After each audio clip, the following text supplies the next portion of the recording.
It is a tradition at the bar for the outgoing president to introduce, the immediate past president to introduce the outgoing president to give them an opportunity to tell you about their year.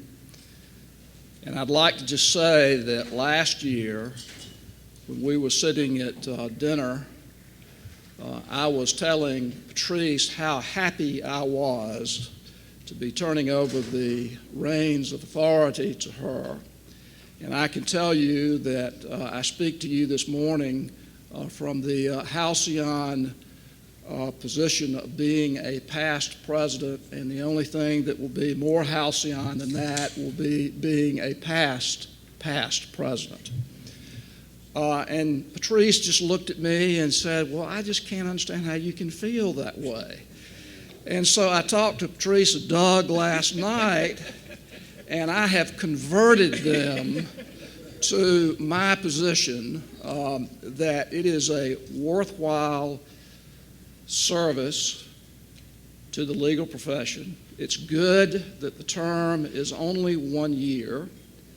And I would just like to say thank you to Patrise for her dedication this year to the State Bar of Georgia, for logging the number of miles that she has logged to speak to interest groups and lawyers around the state, for logging the number of words that have been printed about the State Bar of Georgia in publications throughout the state, in devoting an incredible number of hours to the programs that she believed would benefit the State Bar of Georgia.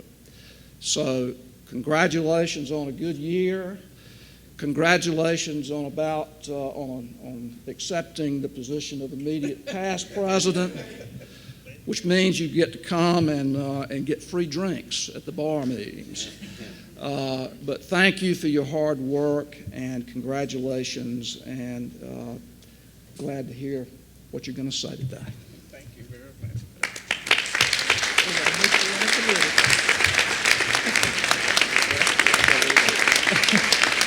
Thank you.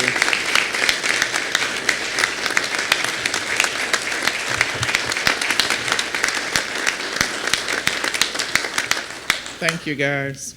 When I started in office last year, I mentioned a phrase that some of you have heard me say over and over again, that to whom much is given, much is expected. I have been honored to have had this wonderful opportunity to lead our State Bar as the 52nd president of the State Bar of Georgia. I tried to develop programs which I thought would fulfill the obligations of this biblical message, and I want to report to you that I did what I said I would do, and a few more projects to boot. As I reported at every Board of Governors meeting, I had 3 major focus areas. One was to focus on ways we could improve access to legal services in rural areas. That effort became the Rural Lawyers Assistance Program. I worked with several staff members to fashion a program to address this problem in the most underserved parts of our state. I collaborated with the Chief Justice of the Supreme Court to try and deal with the situations that he found the courts confronting. And I worked to make certain that the people out in the counties we had targeted as underserved areas understood and wanted to participate in the project.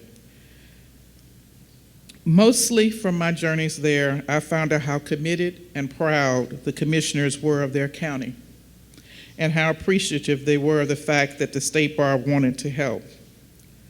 We did introduce legislation and have prepared a preliminary set of guidelines and regulations for the program. We will be moving forward as a bar with the legislation again next year. I have Bob's commitment on that, coordinating with the State Department of Community Affairs to have the program ready to roll out once the legislature passes the formation legislation. I want to thank Thomas Worthy, Jeff Davis, and my father, Albert Perkins, for being my road warriors and accompanying me on my journey throughout Georgia. I also strongly supported and encouraged lawyers to participate in pro bono activities. I did so myself. and to give financial support to the Georgia Legal Services Program, which I also did and set an example. My second focus was on reaching out to the next generation of citizens in Georgia to help them understand the law and their role and responsibilities as citizens. We decided to work through the iCivics curriculum to reach out to middle and high school students through their teachers. The pilot program started out with the commitment of 5 county systems. It was so successful that we, with Bob's support, agreed to continue the program next year in several more counties, 3 of which are Hall, Richmond, Augusta, and Cobb County school systems have already set their training dates. I really want to publicly acknowledge my appreciation for all of the efforts of the YLD and Shariki Cavett specifically to recruit and coordinate volunteers for the classrooms of each of those teachers that we trained. This program was truly a collaborative effort, and I want to thank Sherry Edenfield for her early support of this joint arrangement. The program has been so successful that iCivics is now allowed to be on the state superintendent's website, and we've been invited to attend and present at the Social Studies Teachers Conference in October. I want to thank Evelyn Davis, who is the current chair of that committee, Dorothy Beasley, who was riding me on like you would not believe about this project, Linda Pierce, who's the clerk in Muskogee County, Allison Boone, and staff members Deborah Creighton and Sharon Bryant. This is one of the programs I am personally the most proud about because it will make a difference for our future citizens. The third focus was encouraging more members of our bar to become active and engaged in state bar committees, boards, and commissions. I wanted to diversify our organization in every way possible, male, female, geographical, sexual orientation, I didn't care. If you were a member and had a bar license, you were welcome to the table. I also worked hard to improve our outreach effort to our members and to all citizens in the state about the good work that attorneys are involved in throughout this state and what the State Bar of Georgia actually does. There were numerous places I went to that people didn't even know what we were. That's not the way it is now. We achieved phenomenal results with this aspect of the program. I personally attended every bar association meeting to which I was invited wherever it was. That resulted in over 65 different group meetings and events, and I'm not talking about non-bar related activities. The communications report that you have before you does not contain all of the final publications, and it still has 2 to 3 times the communication efforts and printings from previous years. We were on it to make certain that people knew about the good works of lawyers throughout the state. We had tremendous assistance with this. Linton Johnson has worked for years with writing letters to the editor on behalf of the bar, but I wanted to take it up a notch. And I got on Linton's nerve with, can we do a press release? Can we do a press release? Can we do a press release? And then Ms. Jones helped us with those press releases and the follow-up to those editors, and we ended up with publications, news stories. We even had the publication effort we led for Judge Lim's election go to the Reader's Digest. And he ended up being featured in Reader's Digest because his story was sensational. So we have done it for everybody, not for me. I didn't just promote me, I promoted the bar, and I used the interest they had in me as leverage for all of the public relations efforts we had. We also achieved great things among the communication staff to help open their sites to, oh, we can do this. People are interested in the bar and not just traditional white media. We have minority media all over the place. We translated stories into Spanish, we translated stories into Chinese, and we Vietnamese too, right, Ms. Jones? And Ms. Jones is bilingual, so that helped with the Spanish. We even had Judge Bucci out in Paulding County on a Hispanic television show we were working in. And I really hope that we continue to reach out and aggressively promote our members and their accomplishments in the future because you all are very deserving and the public doesn't know. I have also been blessed to have been able to assist in the creation of the Georgia Incubator Program to be operated by the Lawyers Equal Justice Foundation, Inc. I want to commend Bucky Askew, the deans of the 5 law schools, and the Supreme Court for having faith in this project. I am proud of the work being done to create a program that will provide a permanent source of legal services for those in need, as well as a training ground for new lawyers. I hope that it will be self-sustaining. and successful in 3 years. I will be working with Becky to help achieve this goal. We also celebrated the 800th anniversary of the Magna Carta at a symposium held March 30th, at the State Bar Center. This activity was led by Ken Shigley and the members of the Magna Carta Committee. And despite how droll a topic that is, we had a phenomenal outcoming of people and a lot of interest generated in the Magna Carta. We even had a curator from the national exhibit at the Library of Congress come and speak to this group. So it was a star-studded cast of academicians on the Magna Carta. But we also sponsored and paid for a copy of the Magna Carta traveling exhibit to be on display for Georgia citizens during the month of March. Despite numerous challenges and obstacles, I was proud to work with the National Center for Civil and Human Rights to produce a world-class program to celebrate several civil rights milestones, including the 50th anniversary of the Civil Rights Act of 1964, the March from Selma to Montgomery, and the passage of the Voting Rights Act of 1965. This was an incredibly successful program which featured a presentation honoring the work of Georgia lawyers who promoted civil rights, integration, and equality during the 1960s and the 1970s. The wood State of Georgia sculptured plaque with all of the names of those lawyers is going to be on display in our museum, so please go by and see it. It was a wonderfully emotional moment for those lawyers because they had never been recognized by their state bar for any of that work.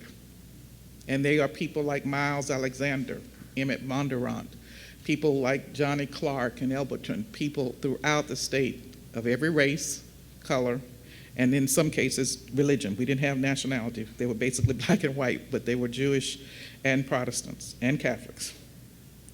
But it was great to get them all together. In fact, they acted like they were having a reunion. I want to publicly thank David Liscombe for encouraging me to move forward with this. Believe it or not, we had a lawyer from Gwinnett who thought it was appropriate to do this type of program. And when I was giving up and ready to throw in the towel, he said, keep going. Thank you very much, David. I also want to thank Alvarita Hanson, Scott Watts, Nancy Liu, and Michelle Arrington for being a part of the planning committee for this event. Scott was another one of those people who was there that night and said, I just can't believe us not doing this. If we hadn't done this, this was great. Thank you, Scott. I also was pleased to have supported Norman Zoller and other members of the Military and Veterans Section and Military Legal Assistance Program Committee members, including the chair of the Military and Veterans Law Section, Jeff Arnold from Hinesville, Eric Ballinger from Canton, who is the chair of the Military Legal Assistance Program, Drew Early and Carrie King, both who are leaders from Atlanta who are committed to the Military Legal Assistance Program. For Linda Klein, the ABA past president, for her encouragement and the ABA's support of, and Ed Tate, the Deputy Chief of Staff and General Counsel to Senator Johnny Isakson, for his efforts to get a message from Senator Isakson, as we hosted the first National Symposium on Military Legal Assistance Program. We had representatives from 11 states, is that right? All right, 11 states, because it was 13 originally. I think 2 couldn't make it that day because of weather. And the ABA joined us to learn more about how to create and grow these types of programs. It too was a fantastic program. We are leading the nation, Georgia, and setting the standard on programs like this. Globalization of the law, the practice of law is one of them, the military legal services programs, and the incubator that you just approved the funding, and it's tight in my response. I had faith in you. We did a lot of this and experienced an extremely successful legislative session where we took care of our bills, managed the relationships with legislatures without crossing the line. I also started the process for us to develop a strategic plan. The administration of that plan will fall to Bob and Rita's administration. Being president of the State Bar has truly been a wonderful experience. It's an opportunity for me to have witnessed and worked teamwork and consensus building. I hope that when my legacy is written, that it will not just be about me being the first person of color to be the president of the State Bar. I hope that history will reflect that while I was president, I cared about young people. I wanted to address the needs of all citizens of Georgia to provide access to justice, especially the poor and marginally employed. And I wanted to see young lawyers succeed. I hope you also remember the support I provided to push for legislation to address UPL abuses. I started that as chair of the Real Property Law section with a formal letter 7 years ago and worked it through the system, and it came under my watch. It finally got approved by the Supreme Court. Enhancements I pioneered with our communications public media outreach, the conferencing and videotaping technology improvements to the Bar Center and the satellite offices, and the completion of numerous deferred maintenance and cleanup efforts on our headquarters. In addition to efforts that I took to support and recognize members of the staff in their work on our behalf, and to ensure that all of them would be treated equally in our employee benefits program. You see, I believe that what you do for others is all that really matters. My work is just a start, a small dent in the large problem that we have with the lack of access to justice. The group of leaders following in our bar will have to grab the baton and move the pendulum forward toward more ways to improve access to justice for those in need in Georgia. At least we don't have to debate about whether there were people in need that I was confronted with in the beginning. I am sure that the members of the State Bar will make sure that our mission to protect citizens will not be lost amongst our desire to protect and preserve the practice of law. I did my best while I had the reins. I want to thank my family members for their support and understanding of my absence from numerous family events. I want to thank my husband, who's in the back of the room. He's my best friend, for all of his sustaining advice, assistance, and love. I could not have done all I did for the State Bar of Georgia without you and your understanding.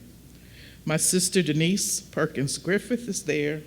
My aunt BJ, my mother-in-law Odessa Hooker are all with me here today, and I appreciate them for sitting through this long meeting. I really apologize for misjudging the time for you.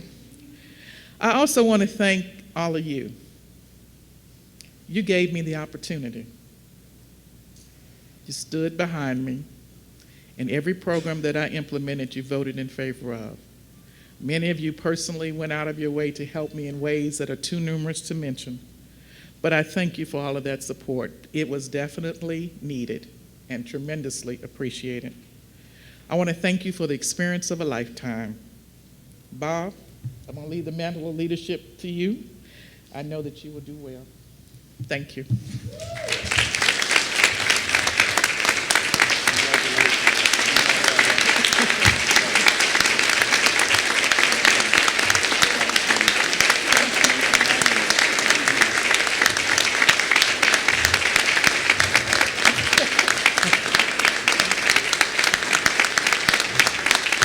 With no further business on the agenda, the meeting is adjourned. I just want to get one simple vote. We need to vote to ratify that the minutes of the Board of Governors meeting will include the outcome of the vote without any problem. All right, any motion? All right, seconded, I heard. All in favor say aye. Aye. All opposed say nay. Thank you very much.